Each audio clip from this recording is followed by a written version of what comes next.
Hello, everyone. I'm Jenny. And I'm Kevin. And this is Hyphenated, a podcast about living in the hyphen. We are back with Kevin Bosch. Hello. You're like one of those fun recurring guests on a TV sitcom. And you like open the door. It's like, I'm back. Who is that guy? So today we're going to be talking about all things geek pop culture. The stuff we got picked on for in middle school, and now it's totally accepted. Yeah. For the most part. Nowadays, kids can go to school with a Star Wars backpack and won't get bullied to death. Yeah. I think the reason why Kevin and I chose this topic for today is because we're both mega geeks. That is who we are as Latinos in the world. And for the longest time, I always felt like an outcast. And I think a lot of elder millennials can say the same thing. Like, we had to kind of be in the nerd closet, or we were full on nerd and we got like shoved into lockers. And now times have changed so much. Like, people are embracing nerd culture so much more. And it's not something that people are bullied relentlessly for. It became part of the mainstream. It just became the things that we would geek out about became just part of like what people normally like. In high school, I tried to fit in. So a lot of people really didn't see me as a geek or as someone who was obsessed with any sort of fandom in high school because I desperately was trying to fit in. And back then, like, even if you were into rock music, you were automatically considered other and weird. And again, in Miami, the term weird was associated negatively. I think weird is great. I think everyone's fucking weird. It's about how comfortable you are letting loose and like allowing your inner weirdness to come out. But in Miami, it's so like, oh my God, like God forbid that I am a little off the cuff. Like I'm a little eccentric or like a little weird and no one's gonna be my friend.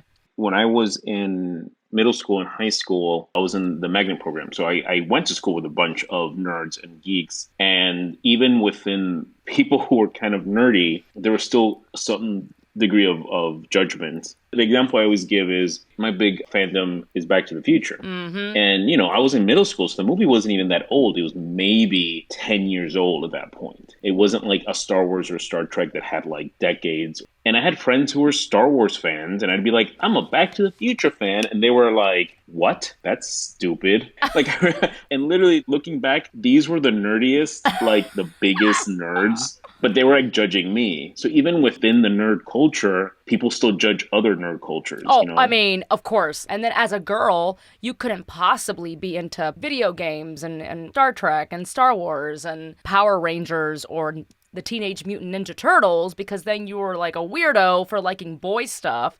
So I was in the nerd closet for a while. It wasn't until 18, 19 when I started working at Toys R Us and I met a group of friends there that were like mega geeks. I finally felt like I found my people. It wasn't until essentially almost college that I found my nerd group.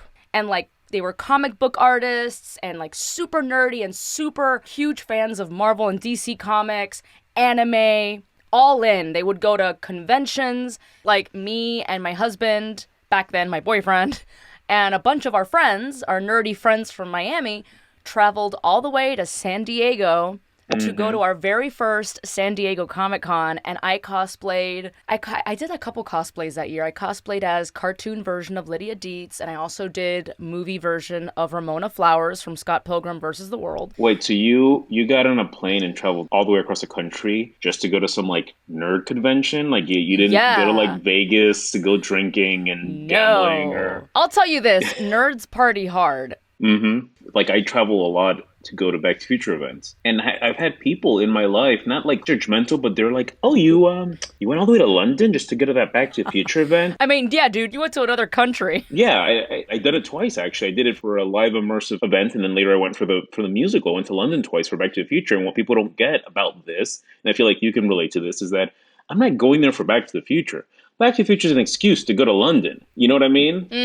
I'm going to go to the musical, and then I'm going to spend a week in London and enjoy my time. Like, it gives me a reason. And I think it's hard for people to wrap their head around that. But then they come up with, like, dumb excuses to go traveling. Like, they're like, oh, I'm going to go to Spain to go to Ibiza for spring break. Or for sports events, like sporting events. Yeah. For sure, they'll travel. And I'm just like...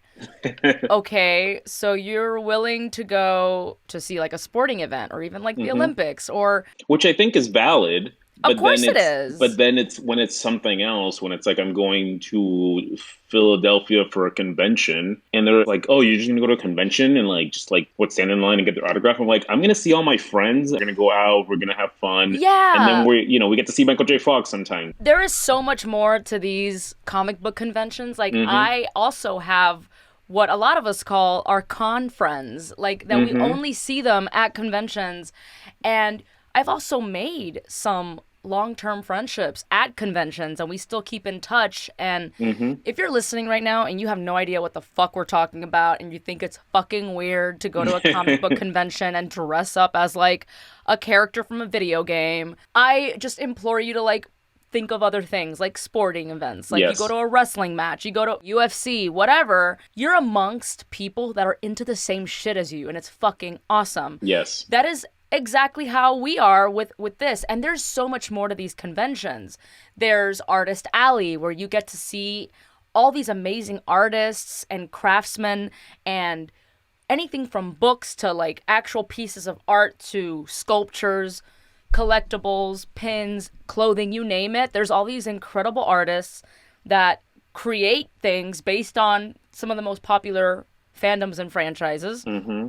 Then you've got like the big stuff, like the Hall H, where people wait in line for hours to see their favorite shows. Hmm. And then the panels are great if you want to learn more about what it takes to be a storyboard artist or a voice actor or getting into the business or like there's so many different panels that are super valuable to creatives or people that are just simply curious or want to meet their favorite voice actors and just learn more about what they do and how they do it. And like, Hmm. and it's also very magical because this is the time where you get to pretty much frolic amongst your favorite nerd celebrities like fucking Seth Green and Kevin Smith. And one time we were eating lunch in San Diego before going to the convention and we were sitting right next to Elijah Wood. And like because they are aware that this is obviously like a fan event, they're like super nice, they're super willing to take photos and say hi. And I think what people forget too is that,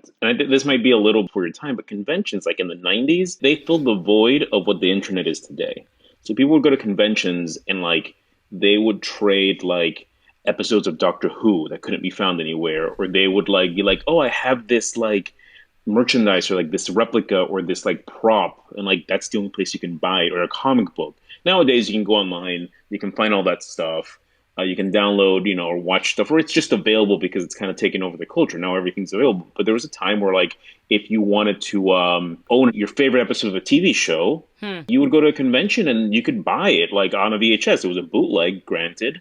My cousin used to go to conventions a lot, and it was stuff like that. He would buy like collectibles, and he would buy things you couldn't find anywhere else. And I think that might be one of the reasons why like nerd culture kind of took over mainstream cultures, because the internet became this giant convention. And I think the internet kind of normalized it, like it made it like it showed how everybody was a fan of all this stuff, and it wasn't like a weird little niche like everybody hanging out in a hotel ballroom once a year sort of thing. It became internet allowed everybody to have that experience without it feeling like a weirdo sort of thing.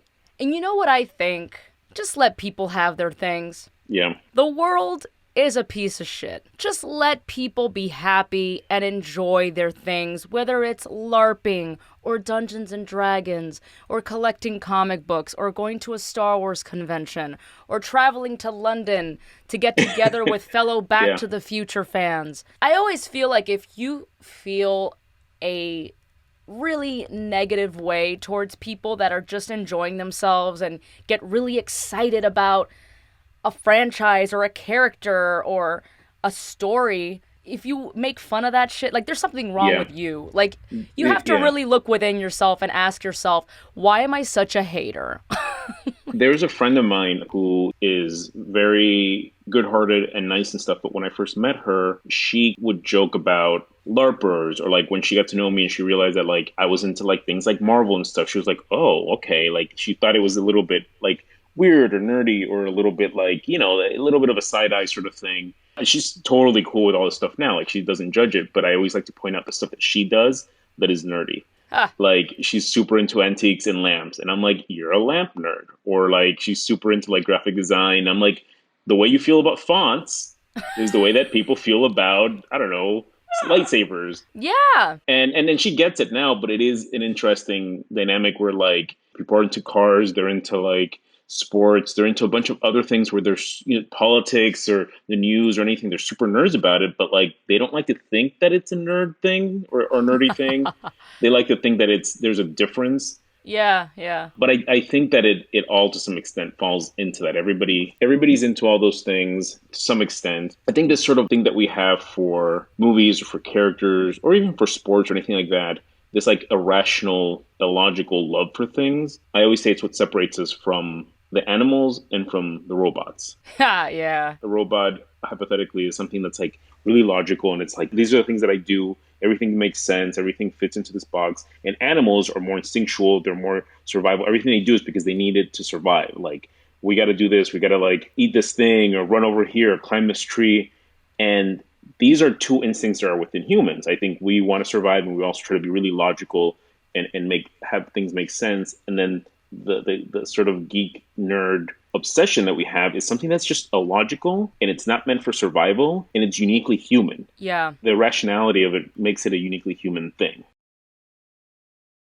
And I always tell people, everyone has a different reason for loving something, right? Like, one Star Wars fan might have a completely different reason to be a fan of Star Wars compared to someone else. Oh, yeah. And, like, for example, like, one of my best friends, like, she's obsessed with The Little Mermaid and all things Disney, and she's my age. She was actually born in Cuba, and The Little Mermaid was the first Disney movie she was introduced to. And it reminds her of that time of, like, escaping Cuba, coming to a free country as a refugee, Yeah. being introduced to something so magical, and then going to this theme park. Like, you gotta imagine what that's like for a 5-year-old kid. So she gets extremely emotional about Disney and Yeah. specifically that character in that movie. And I'm sure there's people on the outside that have made fun of her for it. And it's like, fuck you, dude. Like, you don't know why people are attached to what they're attached to. Yeah. And you just gotta let people have their things. Stop judging. I think it's hard for people to wrap their heads around why people love things.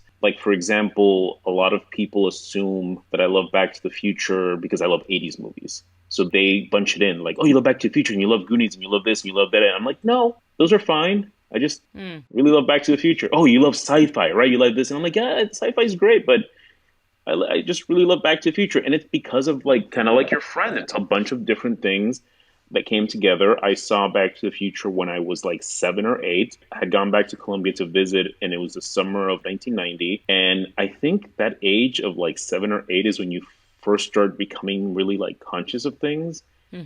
And my sister and my cousins there were like looking forward to part 3 coming out. And I didn't know anything about anything. I just knew that the older people in my life were excited about something, and I became excited about it. And I thought it was literally supposed to be like the greatest thing that ever happened. Like I was hyped for it because everybody else seemed to be hyped for it. But it was like the first thing I remember anybody ever being hyped for. So I thought this was it. I thought this was like the thing. And then I remember going to see it, and obviously it didn't make any sense for a 7-year-old. It was like the third movie in a trilogy that travels through times. There's multiple characters walking around, talking to each other, same character playing 2 parts. Like it was super confusing. And I think that could have turned off any other 7-year-old or 8-year-old. And for me, it was like, I need to figure this out. I need to figure out what's going on in this movie. And I became obsessed with it because it became a puzzle of like, why is all this stuff happening? And then I kind of started seeing the other movies, and then I saw The Ride, and I saw the animated series.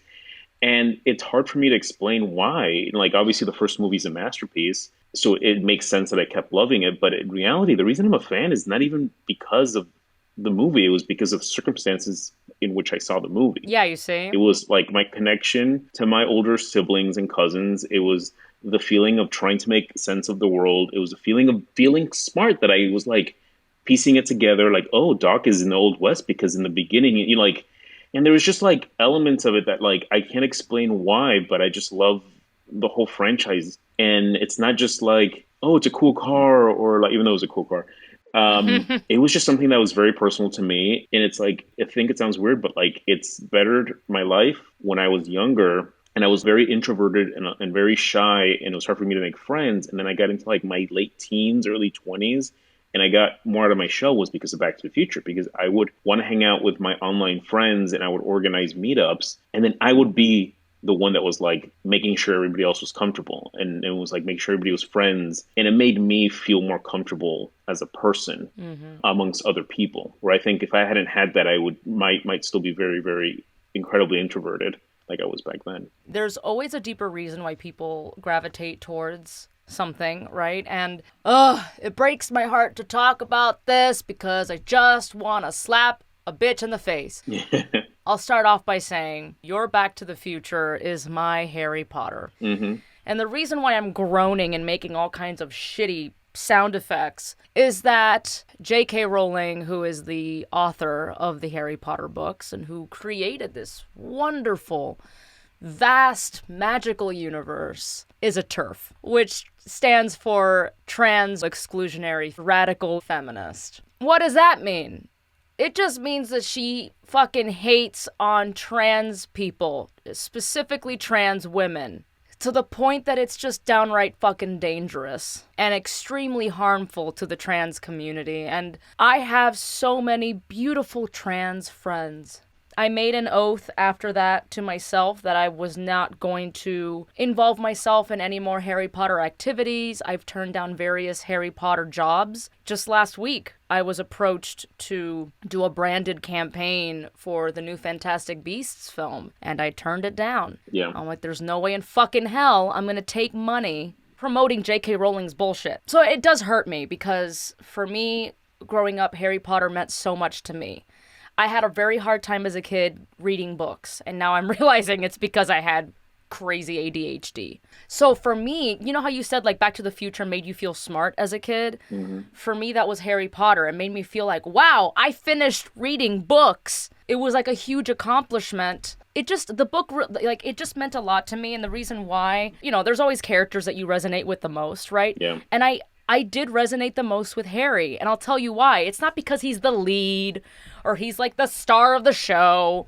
It's because Harry was kind of a doofus. And the only reason why Harry got as far as he did was because his friends helped him get there. And I feel like that's me. I feel like I'm kind of this doofus who's like, I'm courageous, I guess, and I take chances and risks, which is one of the admirable qualities of Harry, I would say. Like, he definitely was courageous enough to do the thing, even if he had no idea what the fuck he was doing. And if it wasn't for Hermione, especially Hermione, helping him, he would have been fucked. So Harry was just very much supported by all these wonderful people. So it made me feel better about myself because I kind of saw Harry as this, like, kid with ADHD and, like, didn't do well in school, didn't like studying. But he still made it through, and he excelled and defeated he who shall not be named. And he was still able to, like, do the thing with also the help of his good friends. You know what I mean? Yeah. That's why I've always related to Harry, because I was never the smartest. I was never the funniest. I was never top of the class. And I always felt really insecure about that. But somehow I still strive to make it. So that's why I related to Harry. Yeah. And that's what's so heartbreaking to me is because J.K. Rowling created this universe where I just wasn't expecting her to be a TERF because it was all about inclusion and be yourself and acceptance for who you are. So it was like a big slap to the face and to a lot of Harry Potter fans, especially trans. A lot of trans people truly looked up to J.K. Rowling and found comfort in the Harry Potter books and films for that same reason. So that's why I could never publicly support that woman again. I will always have a soft spot for the Harry Potter universe and the wizarding world in my heart. I think there's something to be said about choosing to not support the author or financially support the franchise because it supports her. But I think there's some people out there who are like, if you still like it, if you still enjoy it, then there's something wrong with you. And I think that that's such a reactionary way of looking at things because throughout history, there's almost no piece of art, no piece of literature, anything that touches cultural humanity that hasn't been made involving problematic people. I know. And the idea of burning it all down because people are terrible. Like there's so many great things that we enjoy or that makes our life better that were created by terrible people that I think the idea for me is not to just stop liking it or to like disown it, but to like engage with it, to look at it and say, I enjoy this thing. How can I look at it and see what's wrong with it? And I think that's something to be said that people have looked at with Harry Potter is that you can enjoy it for all. It has a lot of good messages and a lot of good world building and characters. Yeah. And you can also analyze it and go, there's some problematic shit in there. There's some characters that are J.K. Rowling telegraphing actually her real intentions or her real like underlining beliefs and stuff like that. And you can look at it and go, oh, okay, like I'm not gonna disown the whole thing, but I can engage with it. I feel very lucky that like my favorite thing in the world doesn't have problematic creators. I know. But it could easily have been something else. And how would I react to that? And I also think a lot about, as much as I love Back to the Future, and you know it is my favorite thing in the world, I'm critical of it. I talk a lot with fans about how there are literally no Latinos in Back to the Future. And I know that sounds funny to people, like, oh, that's such a like very specific thing to like look at. But like this is a series of films that takes place in California, and one of the movies takes place in the Old West, where the majority of cowboys in the American West were either Latinos or Black. And there's zero Latino representation in the Old West. Yeah. Yeah, but it's a fact. But people don't even know that, sadly. But so I as a Latino, I watch the movie and I make it a joke now. But it's also a point that I like to make. I like people to engage with it and say, this is a great piece of work, but there was stuff that was missing from it or stuff that they overlooked. The movie isn't bad because of the exclusion of Latino people. It's not bad. It just could have been better. And I don't say these things to make people dislike the movie. I make them so that people think about things more. Oh, yeah. You'd like to be critical because even with Harry Potter, you look back and you're like, ooh, this is a little anti-Semitic in some parts and anti-Asian. Yeah. And there's not very diverse casting either. So you go back and you're like, oh, fuck. And now coming to the present, back to the present. That was not funny. Now we're finally starting to see more representation in Geek. I was super hyped yesterday when I saw the trailer for Miss Marvel, and then we've got like Latinos in Star Wars. We have freaking Oscar Isaac and Diego Luna. I used to have a joke back in the day, just like there's no Latinos in Back to the Future. There was really no Latinos in the original Star Wars. And then in the prequels, we had Jimmy Smith as like the king of Alderaan. So I used to have this joke that all the Latinos in Star Wars universe lived on Alderaan. And when they blew up Alderaan, they blew up all the Latinos.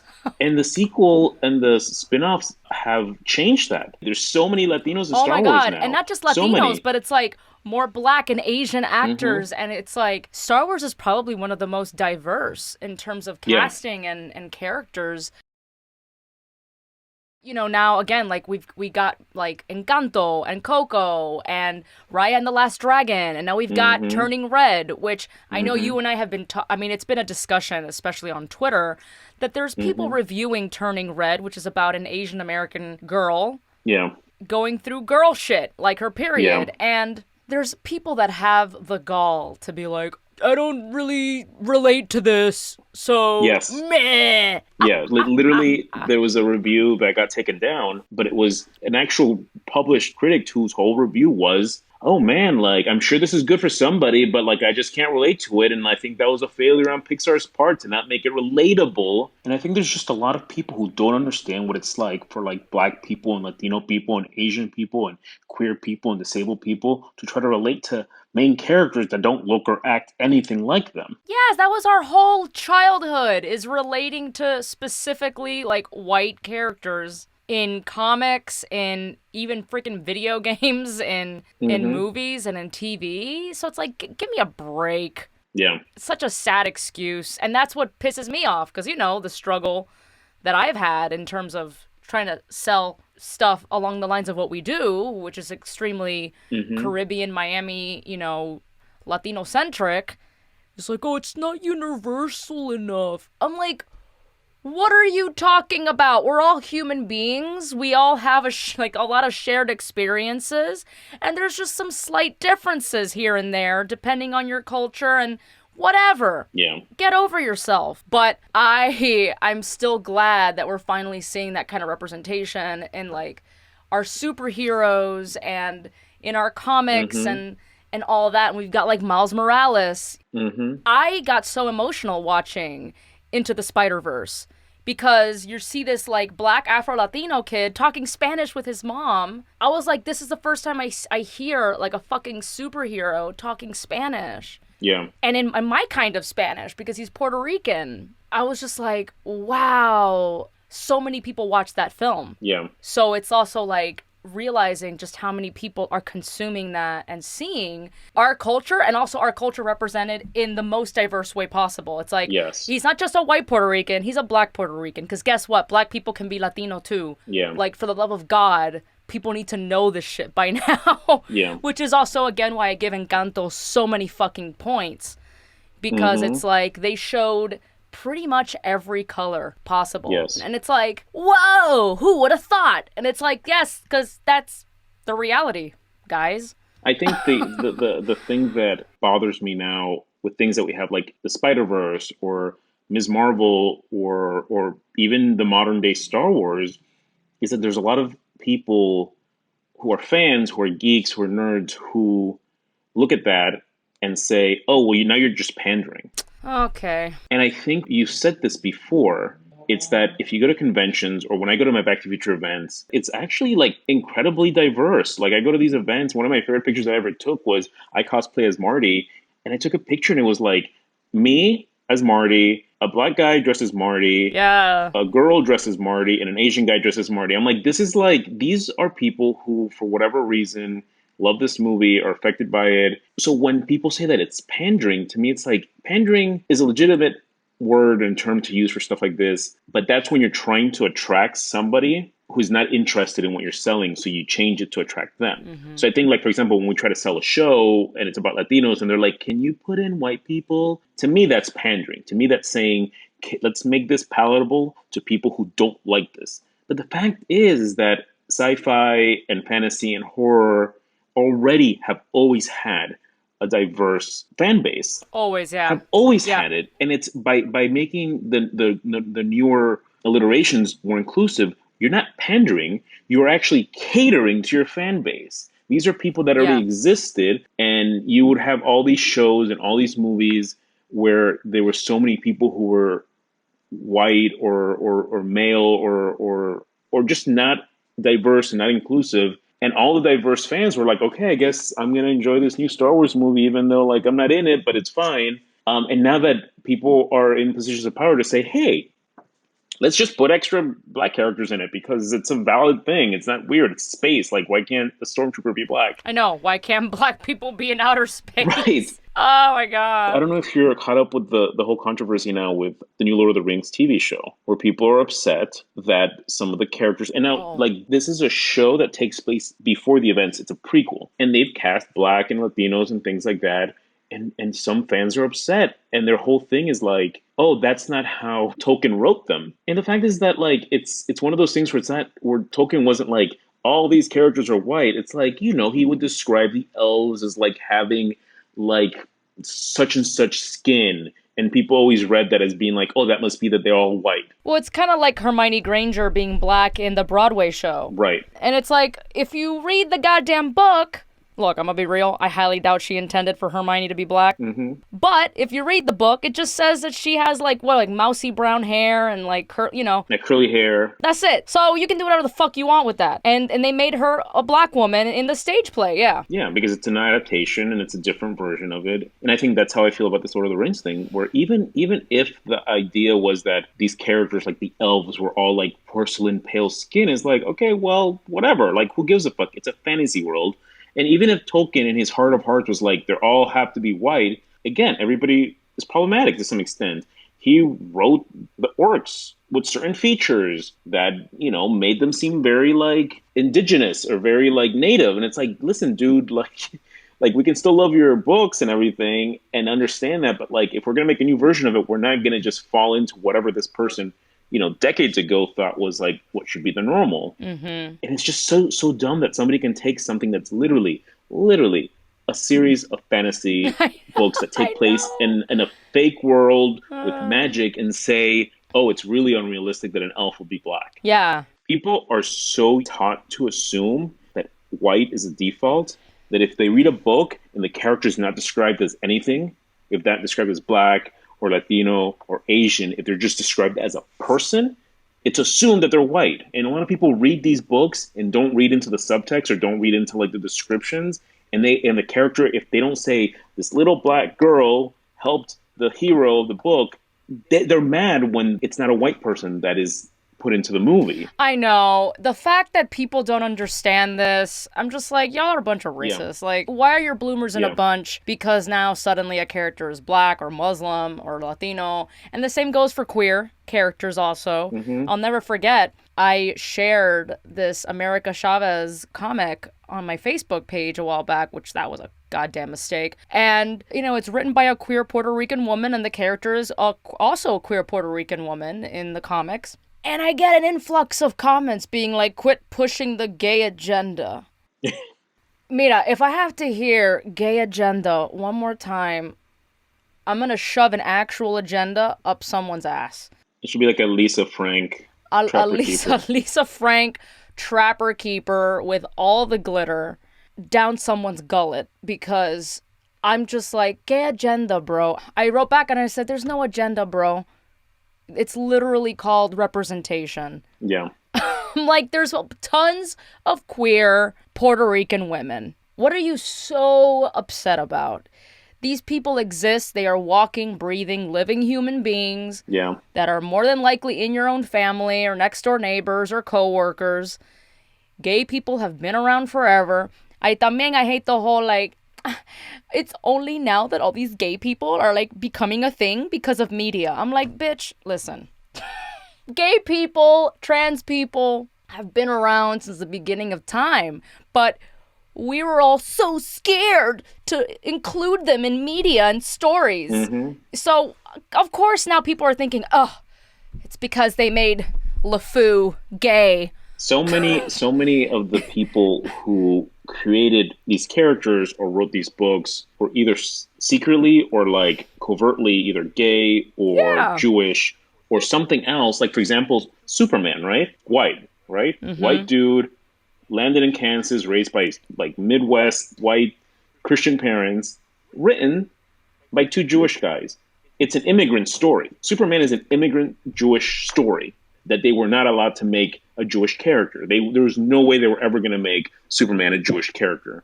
But it was coded in there. These Jewish writers wrote Superman as the immigrant story that they knew, you know? So a lot of people would write these characters or create these works and they wanted to be able to make those characters something else, but they weren't allowed to. Now they're allowed to. It's not a sudden surprise thing. It's like now creators are allowed to just show themselves. They're able to write characters that reflect them. Some people are just mad about it. Again, because they're fucking racist, bro. I'm sorry. You have to look within yourself. And again, we all have had to check ourselves for internalized ableism or internalized homophobia or internalized, racism. Like, no one's fucking perfect, but like at least look in the fucking mirror and have some introspection and really ask yourself, like, why did this potentially bother me? But if you're gonna get fucking mad and like throw tables across a room because suddenly a superhero is a person of color or is gay, I'm just like, dude, take a long Yeah. look at yourself for a second. Why does it bother you so much? I think it's also for some of these folks, it's also really like deep misunderstanding of the work that they enjoy. So one of the funnier things about this recently is the newer Star Trek show. I haven't watched enough episodes, but I know the lead is black, and I think they've had some like non-binary characters or some characters that are like openly queer, all this sort of stuff. And man, there are some fans that are really mad about it, or they're saying like, oh, they're trying to pander or they're trying to change it, whatever. It's like you're talking about Star Trek. Star Trek, from its very core, its essence, its beginning, was about progressive values. Like literally, like it had the first interracial kiss on TV. Like if that's not political, like it might not seem that political now, but at the time it was a huge fucking deal. And even in the Next Generation in the '90s, in the first couple seasons, Gene Roddenberry specifically wanted the uniforms so that like there were background characters, men who were wearing like dresses and skirts. Like this has been ingrained in Star Trek. The idea of like all the stories, the best Star Trek stories are about like people who don't understand each other, people who are this or that. And it's like it's been so progressive from the beginning, and for people fans now to look at it and go, oh, having a non-binary character in fucking Star Trek is like not in line with the Star Trek values. Like, Oh my God. People are just grasping at straws and coming up with shit mhm. to make themselves feel better. But I think it's just they also don't understand the stuff that they enjoy. They don't No. understand. They just see it on a superficial level. They see spaceships and lightsabers. They watch Star Wars and they don't understand that like the rebels and the Empire are meant to symbolize greater things in the world, and instead they're just like spaceships and lightsabers. That's all they see. All right, hyphenated listeners, that's enough nerding out for today. We want to know, what do you totally geek out over? Is there a story or a franchise or a series in particular that you really felt connected to growing up that made a big difference in your life? Is it a sports team? Is it math? Is it anime, video games, comic book? Let us know at hyphenated@pitaya.fm. So until then, stay geeky, my friends.